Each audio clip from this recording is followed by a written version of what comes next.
Everyone in the office feared the rude CEO Millionaire until the new cashier finally stood up to him. Why is the quarterly report not uploaded to the executive dashboard? It was due an hour ago. Who failed to do their job? Do you think raising your voice makes you more respected, Mr. Graves? The words sliced through the polished silence of the Crestwood Hotel lobby like a crack of thunder. Conversations halted mid-sentence. Fingers froze over tablet screens. Even the bellhop pushing a luggage cart came to a full stop. Samuel Graves turned, slowly. At 35, he was a man whose presence rarely invited opposition.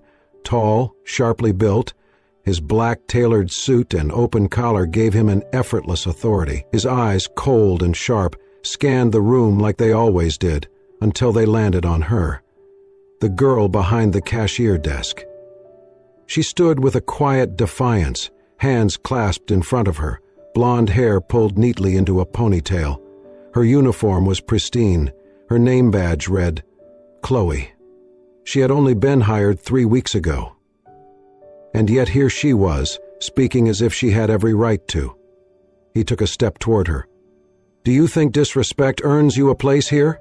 he asked, his voice low, controlled.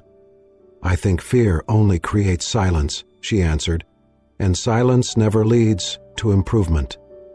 The air in the room tightened. The other staff stood frozen behind the concierge desk, waiting for the explosion they were sure would follow. It had all started only minutes before, when Samuel had stormed into the lobby like a thundercloud. The energy had changed the moment the glass doors opened. His eyes scanned the space, evaluating everything, from the lighting to the way Henry, the senior concierge, adjusted his tie.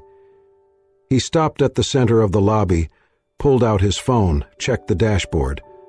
Nothing. That was when he snapped. "Why is the quarterly report not uploaded to the executive dashboard?" he barked, his voice booming across the marble walls. "It was due an hour ago. Who failed to do their job?" Henry had stepped forward, nervously fumbling with a tablet. "I believe there was a syncing issue with the reporting system, sir. I've already contacted IT." Samuel's voice cut in, sharp and cold. "Syncing issue? What I hear is an excuse, not a solution. We are not some mid-tier motel struggling to keep the lights on. This is Crestwood. If you can't keep up, maybe you're no longer fit for the role." Henry's face flushed. He lowered his gaze. The shame was visible in every crease of his suit. That was when Chloe spoke. Now facing her, Samuel said nothing, his face unreadable, his posture still as stone. Chloe knew she was risking her job. But something in her couldn't stay silent, not when she saw someone like Henry being publicly shamed, not after everything she had witnessed in life. She refused to be another employee who cowered. "I understand holding people accountable," she added, "but accountability should not look like humiliation." Samuel blinked once. In his world, people did not talk back. They did not challenge him. They apologized, nodded, stepped aside. Yet here she was, new, unknown, unimportant on paper, and she had called him out. And he had no immediate answer. Chloe held his gaze for a heartbeat longer, then quietly turned and walked back behind the cashier counter. The marble floor echoed under her shoes. She did not glance back. The lobby remained silent. Samuel stood still.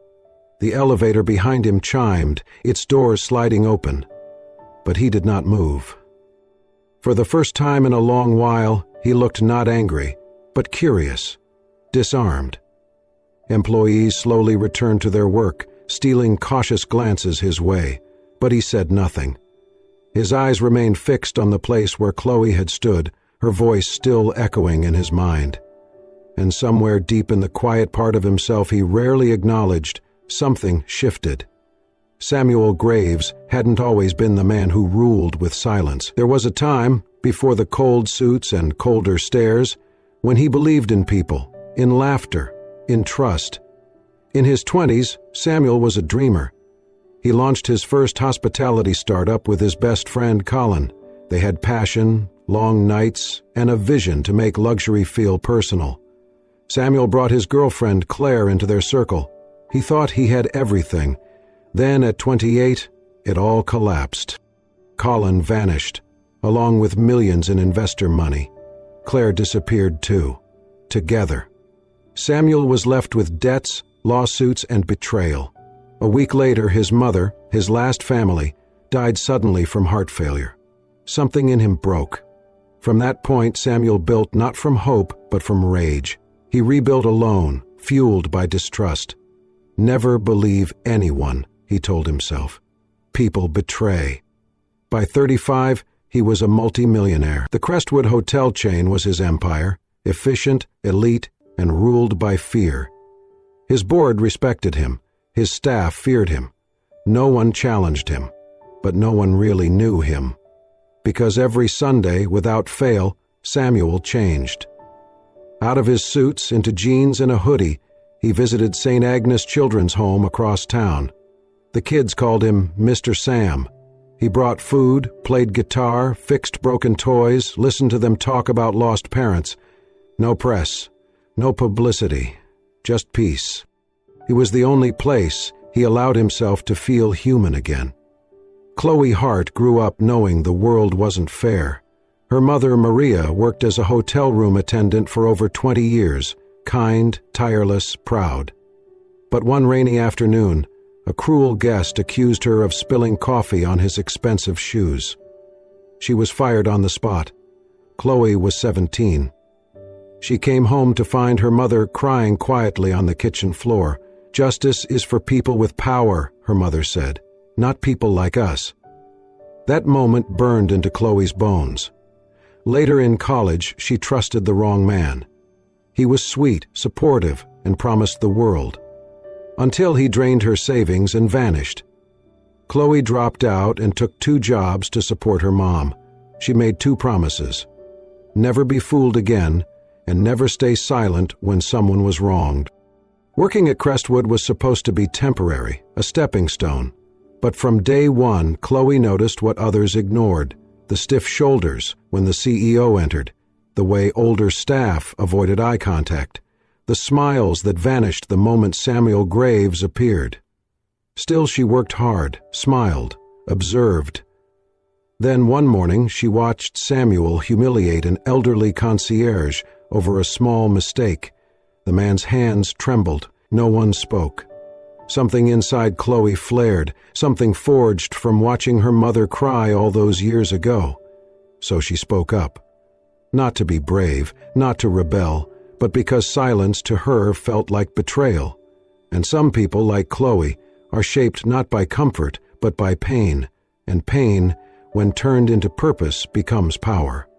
The staff shortage hit mid-week, and Chloe was reassigned from the quiet side of the guest services desk to the main lobby, front and center.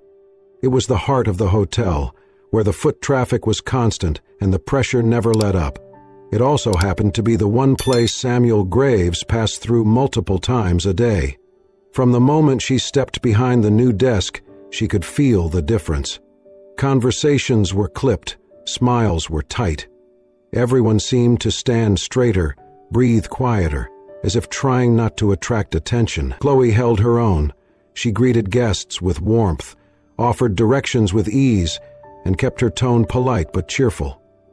But on her 3rd day in the new post, her confidence was put to the test.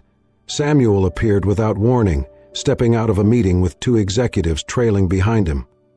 As he crossed the lobby, he passed near the concierge desk, right as Chloe was assisting a guest. "And if you need anything else during your stay, please don't hesitate to let us know," she said, finishing her sentence with her usual professional smile. Samuel paused mid-stride. He turned to her, his voice calm but laced with condescension. "If that is the voice you use to apply for this job, it explains how I made the mistake of hiring you." Chloe froze.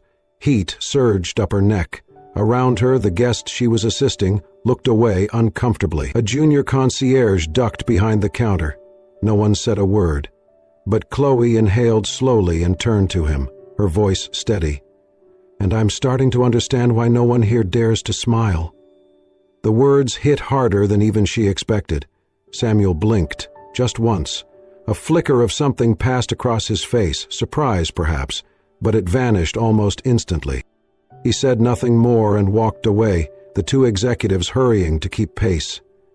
The lobby remained frozen for a beat longer before the quiet hum of daily routine cautiously returned. Chloe sat back down, her hands trembling beneath the counter.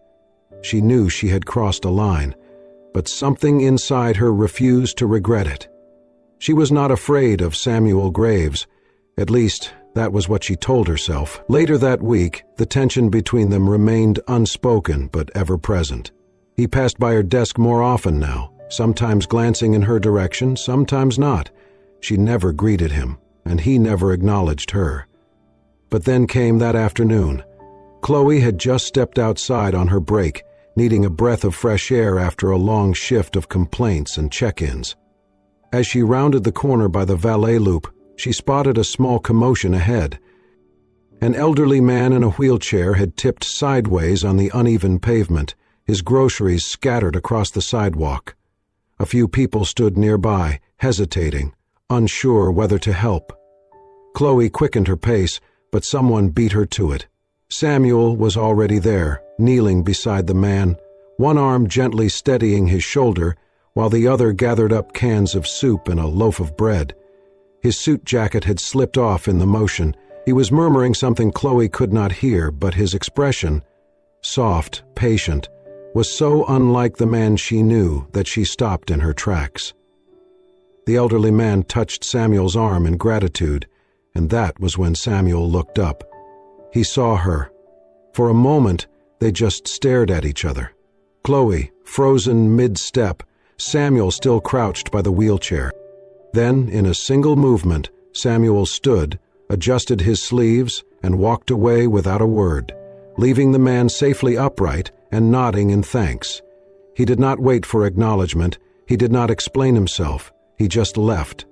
Chloe remained there, standing in the breeze, watching his retreating figure with a strange tightness in her chest. She had labeled him a tyrant, a corporate machine. But now, doubt crept in. Had she seen the real Samuel, or had she just caught a glimpse of something he had spent years trying to bury? The afternoon sun cast long shadows across the pavement outside the Crestwood Hotel. The street in front of the main entrance bustled with guests arriving, valets rushing to park cars, and delivery trucks backing into loading zones. Chloe stepped out of the side entrance, her arms full with paper bags from the cafe across the street, extra orders for a VIP suite. She had promised to get them herself, not trusting the chaotic lunch rush. Her phone buzzed in her pocket and she glanced at it briefly, a message from her mother. At the same moment, the crosswalk light blinked white. Without looking, Chloe stepped into the street. She did not see the black car turning the corner too fast, tires screeching slightly as it veered to make the green light, but someone else did. "Chloe!" She barely heard her name before someone slammed into her from the side. Strong arms wrapped around her, pulling her body away from the oncoming vehicle just in time. The momentum knocked both of them off the pavement, her bags flying, crashing to the ground. She stumbled backward, heart thudding in her chest, wind knocked from her lungs. When she opened her eyes, she was pressed against a firm chest, a heartbeat pounding fast beneath her cheek. Samuel. His arms were around her, protective, unwavering. His breath came in sharp, rapid bursts against her hair. She could feel the tension in his shoulders, the pressure in his hold, not as a man trying to dominate, but as someone who had feared the worst. For a moment, neither moved. Their surroundings blurred, the honking of a horn in the distance, someone shouting at the driver, the rustle of a nearby tree. All that existed was the space between them, and even that was vanishing. Chloe slowly looked up. Their eyes met. Samuel's gaze was not cold or calculating. It was wide, shaken, filled with something raw and entirely human. His hand still rested gently on her back, as if to make sure she was real. "You," he started, his voice barely above a whisper. "Are you okay?" It was the first time Chloe had heard that tone from him, strained, fragile, almost scared. She nodded, her voice caught in her throat. "Yes, I think so." He blinked once, then slowly released her. His hands hovered a moment longer before falling to his sides. Chloe stepped back, her breath shallow. Her hands were trembling slightly, and she clutched them together to hide it. "Thank you," she said quietly. Samuel nodded. "You weren't watching." "I was distracted." He opened his mouth as if to scold her, then stopped himself. His jaw tightened, and he looked away briefly. "I saw the car," he said instead. "There wasn't time to think." She nodded again, unsure what else to say. The moment stretched. Then Chloe bent down, silently collecting the crushed paper bags that had burst open in the fall. Samuel knelt beside her without a word, helping gather the spilled pastries and coffee cups. When their hands brushed over a single fallen croissant, she pulled hers back quickly. Samuel paused, holding the item, then handed it to her with a quiet, unreadable look. They stood. Neither said anything more. Chloe turned toward the hotel. "I should get this to the suite." Samuel nodded. "Be careful next time."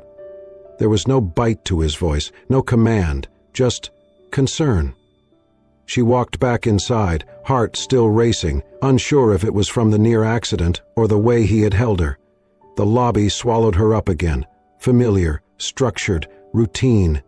But nothing felt routine anymore. That night, Chloe lay awake in bed, staring at the ceiling of her tiny apartment. The room was silent, but her mind replayed the moment again and again. The blur of motion, the strength of his arms, the thud of his heartbeat against hers, his voice low and shaken. "Are you okay?" She turned onto her side, pillow clenched beneath her. She had seen glimpses of another Samuel before, the man who helped an old man in a wheelchair, who did not seek credit. But this was something else entirely, and for the first time since she had started at Crestwood, Chloe did not feel certain about who exactly Samuel Graves really was. The sky was overcast that Saturday afternoon, the kind of soft gray that made the world feel quieter somehow. Chloe stood across the street, her hands tucked into the pockets of her coat, watching as Samuel stepped out of his sleek black car, not in his usual suit but in jeans, sneakers, and a faded hoodie. He looked normal. More than that, he looked almost out of place, as if he had shed the armor of authority that usually surrounded him. She followed at a distance as he walked through the rusted gates of a small building tucked between apartment complexes. There was no sign, but Chloe recognized it immediately. St. Agnes Children's Home. She had donated books there last year, after cleaning out her college storage unit. She remembered the peeling blue paint, the flower beds that always looked half wilted but cared for. The place never had enough resources, but the staff had heart. She moved closer, careful not to make a sound. The door creaked open in front of Samuel before he even knocked.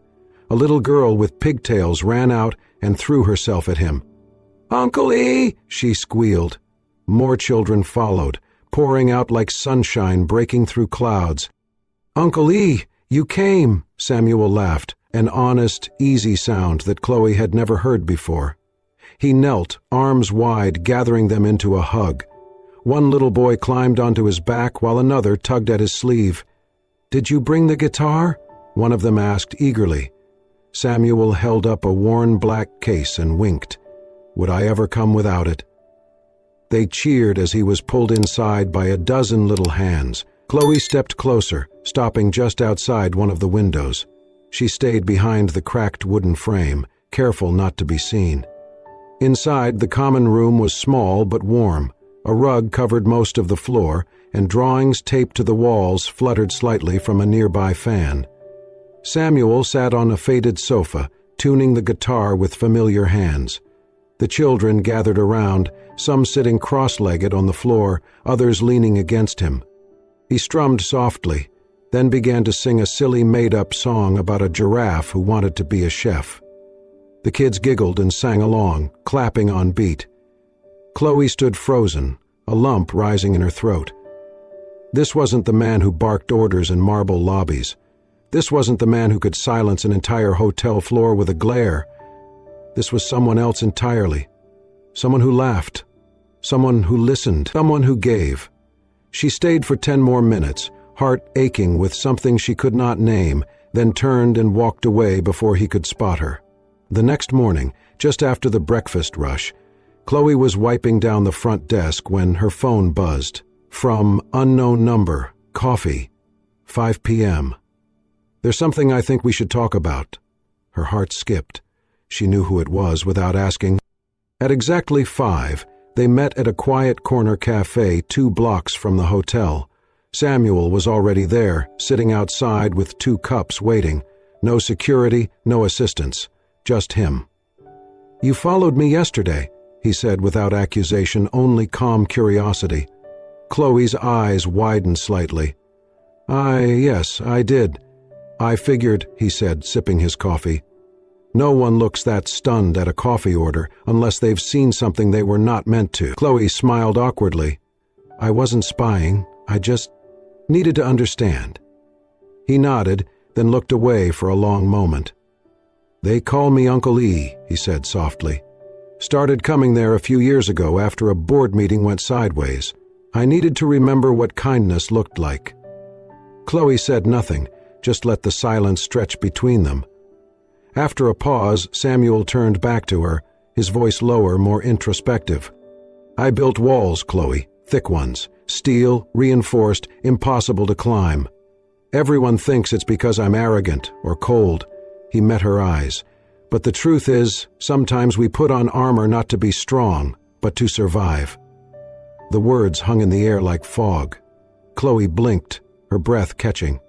She had expected a deflection, a witty remark, an awkward brush-off, but instead he gave her truth. Raw, unfiltered, and it shattered something in her, because she understood that kind of survival. She had lived it. Her voice trembled slightly. "I know what that's like." He smiled gently, the first real smile she had ever seen from him. No arrogance, no control, just a man stripped of everything, finally letting someone see. They sat for a long time after that, talking, listening. No job titles, no company roles. Just 2 people, both with scar tissue, finally allowing a little light through the cracks. The whispers started small, just a murmur in the hallway, a glance exchanged over the water cooler. But by the end of the week they had spread like wildfire. "Looks like being a cashier's not such a dead end after all. Must be nice getting your bubble tea delivered personally by the CEO." It was Amy who said it loudest, her voice cutting across the break room like a scalpel, just loud enough for Chloe to hear as she passed by. "Seems the cashier found herself a fast lane to heaven. CEO perks aren't usually served with boba, but hey, who's judging?" Laughter followed. Short, bitter, mean. Chloe stopped in her tracks, her face drained of color. Her stomach dropped, not from embarrassment, but from something worse. He knew. He had to know. And yet, he said nothing. For days she had felt the weight of glances, the slow shift in how her co-workers greeted her. Where once there had been friendliness, there was now tight-lipped smiles, avoidance, polite distance. And Samuel, who had once found every excuse to pass her desk, to ask if she had eaten, to share a quiet look, had been silent. No calls, no texts, no coffee, nothing. That night Chloe stood outside his office, heart pounding. The corridor was empty, the hotel mostly quiet, save for the occasional ding of an elevator. She knocked. "Come in," Samuel called without looking up. He was seated behind his desk, the lamplight casting soft shadows across his face.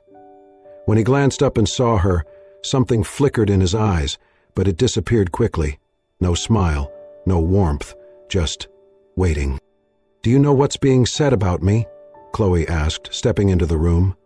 Samuel closed the folder in front of him slowly. "I've heard rumors." "Rumors?" she repeated. "You mean the insinuation that I'm sleeping my way up the corporate ladder? That I'm some charity case you're entertaining between board meetings?" His jaw tightened. Chloe's voice cracked, but she pushed forward. "And you let it happen. You let them believe it." "I don't owe anyone an explanation," Samuel said, quiet but firm. "Especially not for something that isn't true." "No," she said, voice rising. "You owe it to me." He stood, but didn't approach. I didn't want to make things worse. By saying nothing? That's what made it worse. I didn't know how to fix it, he admitted. I didn't know how to not ruin what we have. She looked at him, her eyes shimmering. You already did. He swallowed hard, hands curling at his sides. I never wanted to hurt you, he said.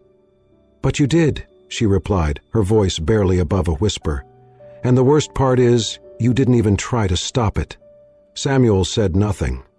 He wanted to say he cared, that he hadn't been able to sleep since he saw her face fall in the hallway, that he'd rehearsed 100 apologies, but none of them had felt safe, that letting people close had always ended in destruction. But none of those words left his lips. Instead, Chloe stepped forward, pulled a small key from her pocket, and placed it on his desk. I'm taking a week off. I need to figure out if I was wrong to trust you. She turned, walking slowly toward the door. Samuel took half a step forward, then froze. Chloe, he began. She paused, hand on the doorknob, and looked back one last time. He was standing in the same place, his lips parted slightly as if he were about to say something, anything, but his silence screamed louder than any words ever could. Her chest tightened, but she nodded once and left. The door clicked shut behind her. Samuel remained motionless for several seconds. Then slowly he sat down, elbows on his desk, head in his hands. When he finally looked up, his eyes were dark and unreadable.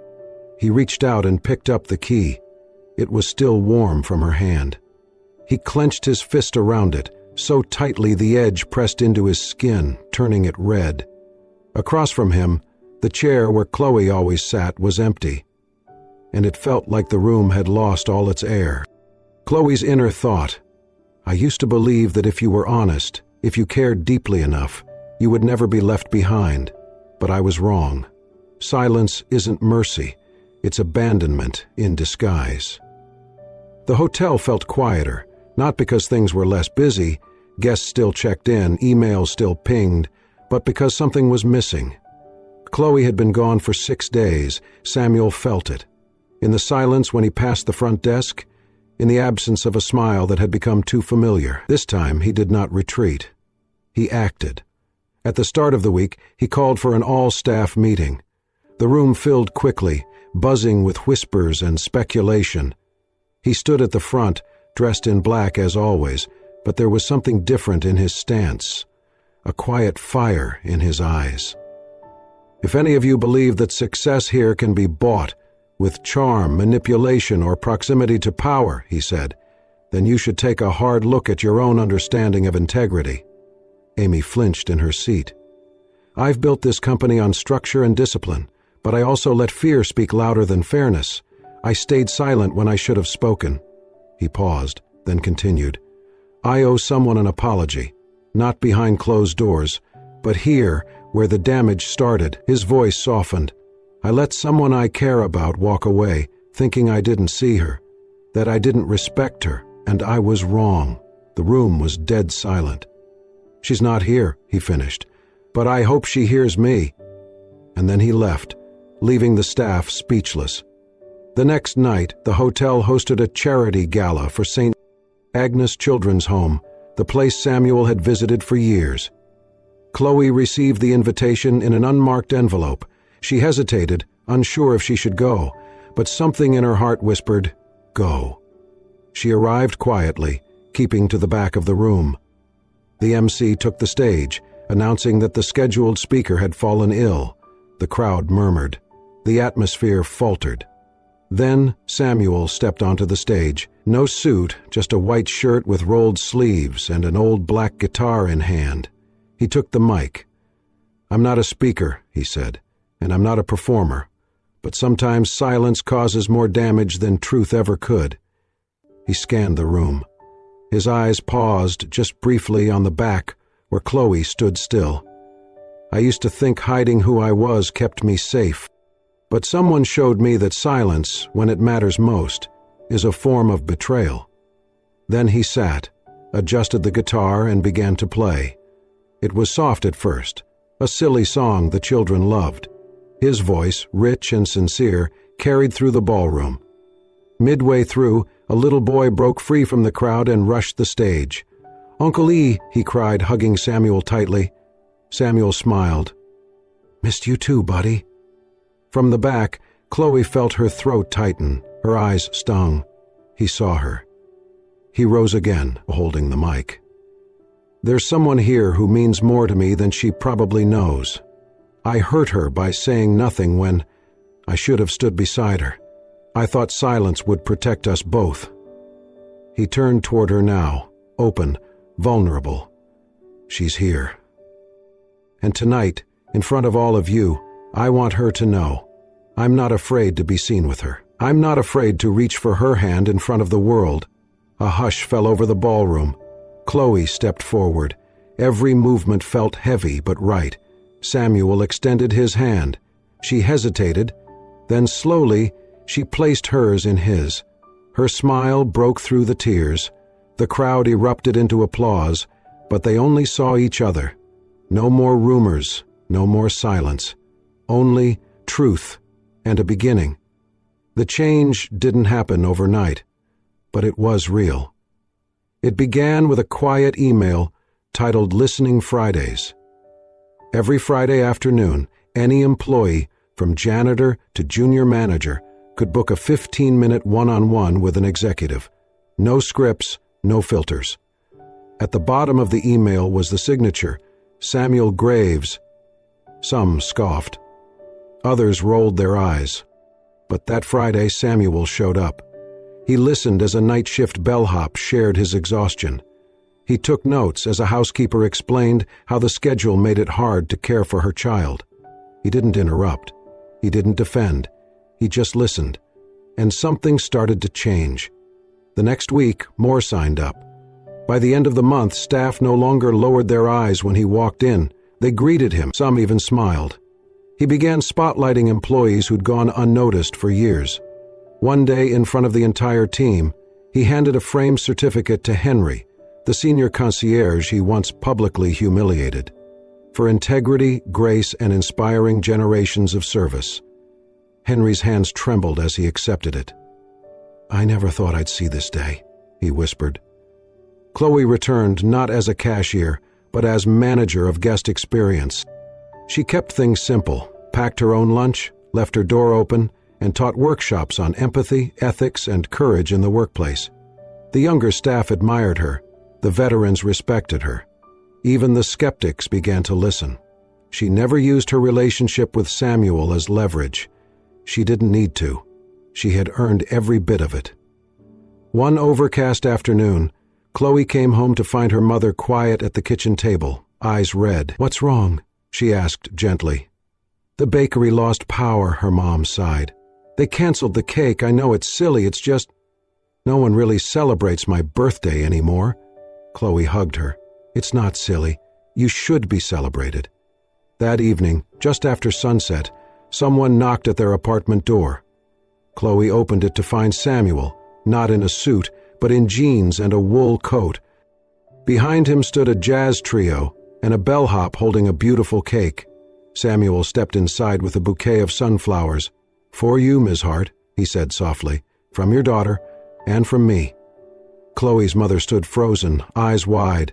"I didn't think anyone would remember," she whispered. "I didn't think anyone cared." Samuel smiled gently. "Your daughter taught me how important it is to remember the people who help make us who we are. They lit candles. They sang." And her mother laughed, a light, joyful sound Chloe hadn't heard in years. For a while, their small apartment became the warmest place in the world. Later that night, on the balcony, Chloe stood beside Samuel, city lights glowing below. "You really changed everything," she said. Samuel looked at her. "I didn't do it alone." She took his hand in hers. "You didn't just change a company, Samuel. You changed me." He held her gaze, then nodded. "And you helped me remember who I was meant to be." They stood together in silence. The next morning, hand in hand, they walked through the Crestwood lobby, the very place where everything began. But now it echoed with laughter, conversation, and the scent of fresh flowers. Staff smiled. Samuel smiled back, genuine, unguarded.